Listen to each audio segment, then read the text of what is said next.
everybody. Okay, so welcome to week dose of virtual learning. I know, we're having so much fun. Okay, so this video is going to go over MLA documentation, and then I'll do another video on a rose for Emily.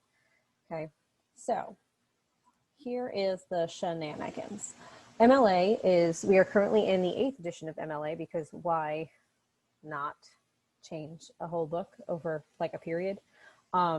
Anyway, so MLA is how I expect all of your papers from this point forward to be written in. Your discussion posts are very informal, so don't worry about being MLA proper for that. But your paper assignments that you have due to me every Friday will be in MLA format. Okay, so we're gonna go over that. I'm gonna try to break it down best I can.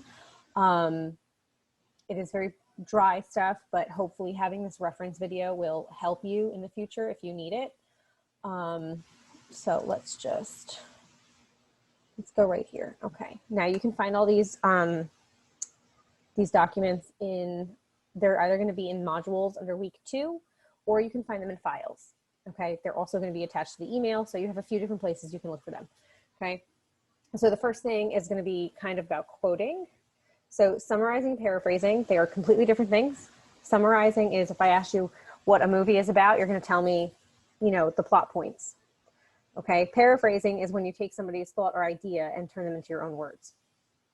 Okay, so it's you usually paraphrase only one line, whereas you summarize an entire book or entire movie. Okay, paraphrasing is usually just for a few lines. We paraphrase often when we retell a story about like he said, she said. Okay, that's usually where we paraphrase. Both, however, need proper citations. Okay, so I'm not going to read all of this stuff to you because you guys know how to read. You don't need me to read it to you. We're in college. Okay, so summarizing, you usually only need a paragraph, whereas paraphrasing is just, you know, very simple sentence. Okay, and again, after each point, after every sentence that you either summarize or paraphrase is where your citation is going to be. It is not after the paragraph, it is after every sentence. Okay, I cannot emphasize that enough. Okay, quoting. Quotation marks are very important for quoting.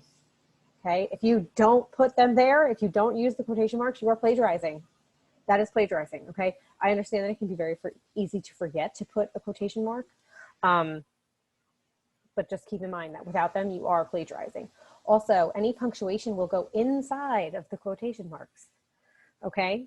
So if you are citing something in the line, such as, according to Dr. Flanders' essay, blah, blah, blah, okay? And then you start your quote, the period is gonna be before the end quotation mark. But if you're putting your citation in parentheses after, then the period goes after the parentheses. I will show you an example. Please don't think that I'm just gonna tell you things. Actually, let's pull that up right now. Bear with me. We're gonna go with, let's just go with this one. Okay, so I should choose a different one. Okay, so here's an example, okay? Where does the sentence start? Petruchio is warned of Katharina's temper and sharp tongue, but he is not afraid and says that as long as she comes with money, he'll have no objections. Okay, so here's the sentence I'm referencing. I'm sorry, here it is. Okay, but right here, you'll see after the closing parentheses is the period. Okay, so this is your citation, and there's your period. Okay, now let's find one with a quote. Here we go. Okay, so here are authors. All right. And this is what they're stating. Here's my start of my quote. Here's the end of my quote, but I still need that page number in there because there is a page reference. Okay, so you'll then see the period is right there. Okay. Let's see if I throw one in.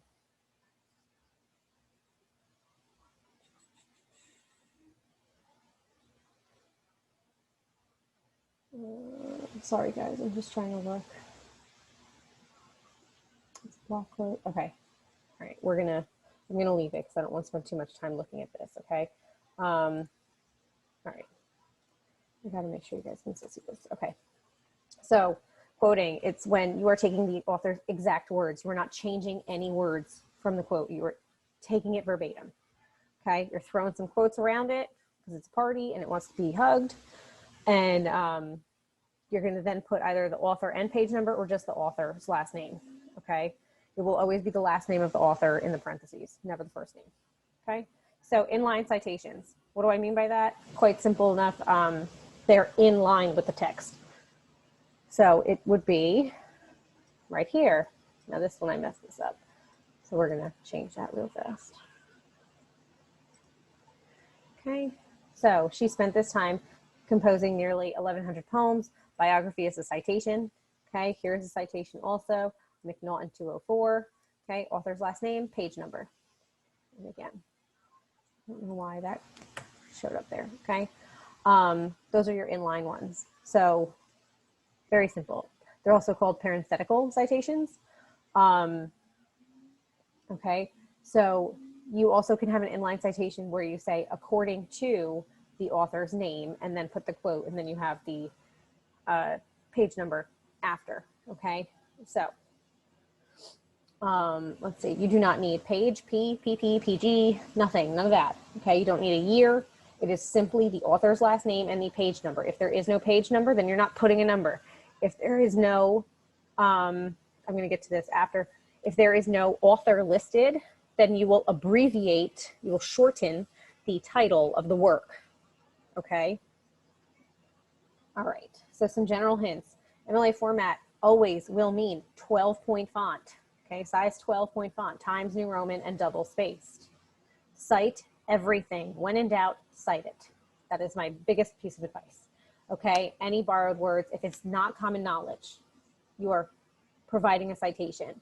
Okay, so what might be common knowledge to you might not be common knowledge to someone else. So just, you know, you have to kind of grapple with that on your own a little bit. I will tell you though, if you need a citation or if you don't, so have no fear if you're a little unsure. Make sure you use signal phrases. Okay, I know I go through this fast, but excuse me, it is quite boring, and I know that. Excuse me. Okay, so you don't want to just throw a quote somewhere and have it stand alone as its own sentence. That's inappropriate. Okay, think of a quote as a person you're bringing to a party. Okay, you don't just bring them to the party and then leave them at the door to fend for themselves. You bring them and you introduce them. Okay, so you have to introduce your quote. So incorrect is this own sentence. Evan Smith disagrees, period. And then here's the quote. It would be Evan Smith maintains that new teachers are burning out faster. Okay, so you introduce that quote with the Evan Smith maintains. All right. There's some more on how to do that here, but I'm not going to read it to you. Okay, just make sure you're introducing your quote. Okay, so-and-so says, according to, it's the opinion of. Okay, use only the parts of the quote that are useful for your paper. Okay, I know that sometimes we like to put in quotes because they take up space, but if I feel that a part is not useful for you, I will tell you to omit it. If I tell you to omit something, you are going to put the ellipses, which is what is highlighted right here. Those are the 3 dots, okay? Those 3 little bubbles that we see on a text message when somebody's responding to us if you have an iPhone, okay? It's called an ellipses. It's a placeholder for omitted words, okay?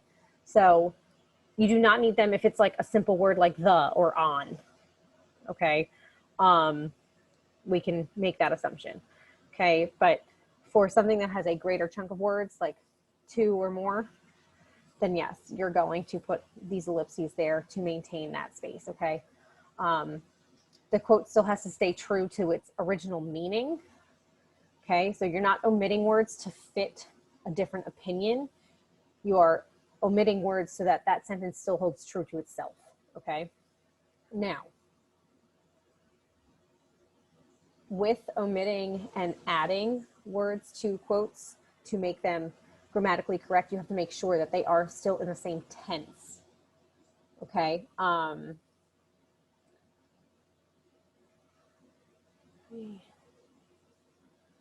Schmo. You wanted to, yeah, so okay, you want it to make sense right here. So note, to maintain grammatical correctness, you actually are allowed to alter a quote in a limited way by using brackets. The brackets means that you're adding, okay? Ellipses, you're taking away, brackets, you're adding, right? So here is the original quote. Every night I creep down the stairs, past my parents' bedroom door, and sneak out the window. Okay, so the correct way to say it would be Jane Brain described how she creeps. Okay, so now we added that S to make sure that it maintains its grammatical correctness. Okay, because she did not say creeps. She said I creep. She was present tense and first person. Okay, but we're now saying she creeps down the stairs each night and sneaks because it's present perfect. Okay, so we have to understand how to switch the tense usage to make sure that it stays grammatically correct. Okay, these are things that we kind of know that we should be doing, but we maybe didn't know how to do it. Okay, so now here's something, and I will pull up my example again. A block quote. A block quote is 4 typed lines of prose. Okay, prose meaning text. It is not 4 lines on the paper you're taking it from. So it was 4 or more lines on whatever the reference was. It's as you're typing it. If it comes out to be more than 4 typed lines, then it is a block quote. Okay. Often we don't do this. Well, oftentimes in 102, students struggle with the block quote. So I'm going to show you for an example real fast. Here it is. Okay, so you'll see now, if I'm going to highlight it so that I don't lose it. Okay, if I undo my block quoting, okay, so there it is. You can see that it is clearly more than 4 typed lines. Okay, so this is in Holly Crocker's essay, Effective Resistance, blah, blah, blah. She says that Petruchio, yada, yada, yada, yada, yada. So this is an entire quote. I did not omit any words. I didn't add anything. It wasn't necessary. Oops. So, I hate doing this. Okay, all right. So you will notice it is indented over 2 times, okay? So once would be the beginning of a paragraph, twice is your block quote, okay? That is important to know, okay? So 4 typed lines, 4 or more typed lines of prose, which is this, okay? And then you're going to indent it over 2 times. You're hitting tab or indent or whatever that button is in the top left, okay, part of your keyboard. You're hitting it twice. Google Docs does not really like doing this. It works a little better on Microsoft Word. Google Docs I find there's a lot more frustration with, but this is how it's going to be formatted. You're only doing it to the left side of the quote. Okay, see the left side right here. I wish I could make my cursor bigger. I probably could, but I don't know how. Okay, so that is a block quote. That is an example of a block quote.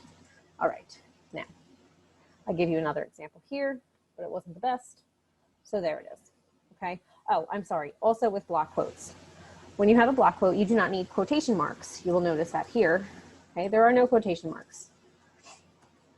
Okay, no quotation marks needed for a block quote because by doing a different format, we already know that it's a quote, but you do need, if you don't reference the author up here, then you would put it down at the bottom of the quote, okay, in the parentheses with the page number. If you do mention the author in your introduction of the quote, then you only need the page number if it's necessary, okay? Now, some other notes. Anytime you're introducing an author, the very first time you introduce this author, you are using first and last name, okay? Anytime after that first introduction, it is last name only, okay? It can sometimes get tricky if you have 2 or more people of the same name, but we'll cross that bridge if we get there. Okay, so you only need to use the last name for every time after you have introduced them, okay? Again, you're gonna put signal phrases to introduce things. That's easy enough, okay? The author is unknown, I said this before. Then you are abbreviating or shortening the title of the work and putting that, okay? So here is the textbook, Old Book of Hogswash, okay? And here's a citation, okay, Old Book. There is no need to make it the entire title. I will tell you to shorten it if you try to do that. I know you're trying to take up space for your paper length. Don't do it. It's just, you're going to get, not that you're going to get in trouble, but I will point it out and be like, omit this. If there's no page numbers, then don't worry about it. You're just putting the name of the author or the book title of the work, whatever it is. Okay, so don't freak out. Don't make up a page number. Most websites don't have page numbers. Okay, so plagiarism, we talked about this a little bit. If you are copying something word for word and you're not giving them credit, that is plagiarizing. Okay, thesis statements, the roadmap for your paper. You need to have a thesis statement somewhere in your introduction for your papers, not necessarily about your reader responses that are coming up. You don't need a thesis for that. That's mostly your opinion. But for your short essays, you will need a thesis statement. Okay. It makes a claim that others can dispute. So it's something that is essentially controversial. Okay. So it can't be a fact. Otherwise, there's nothing to dispute. And I don't know what you're telling me.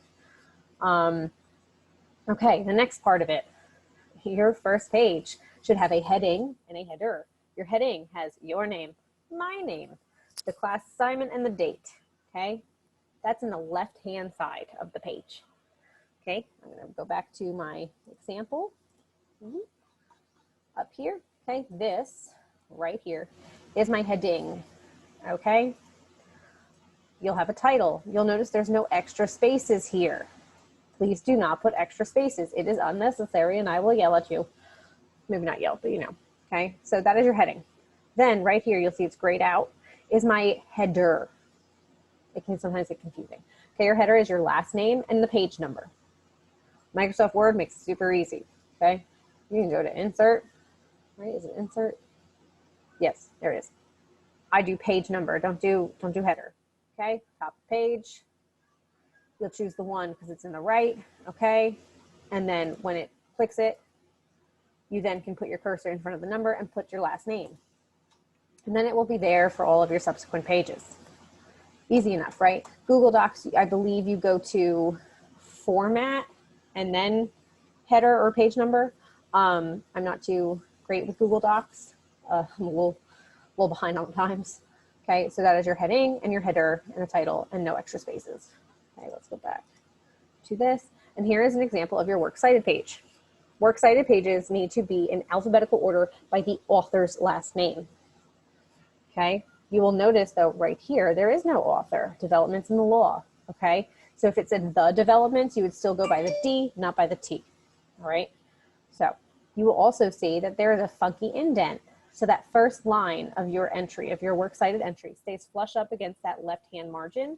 And then every other line of the entry is indented. This is called a hanging indent. That's important to know for your quiz. Okay. Oh, look, there it is. Okay. So it's in order by, alphabetical order by author, hanging indent, good, good, good. I also highly suggest that you do your citations as you go, not only on your works cited page, but throughout your paper. It will become a pain in the butt to have to do it when you go back, okay? So it is just something to know, all right? It's just a recommendation. You guys do how you want, but that's how I like to do it. I think it just makes more sense. Okay, and remember, you're only putting the sources that you're actually using in the paper, not the ones that you read and then decided this isn't going to work. I don't care about those. I'm only caring about the ones that you're using in your papers. Okay, so that is MLA in a nutshell. I gave you this really cool template that you can use. Okay, you really don't need it because this is online, but it's here if you'd want it. Okay, the other thing, where is it? Nope, nope. Here it is. Okay.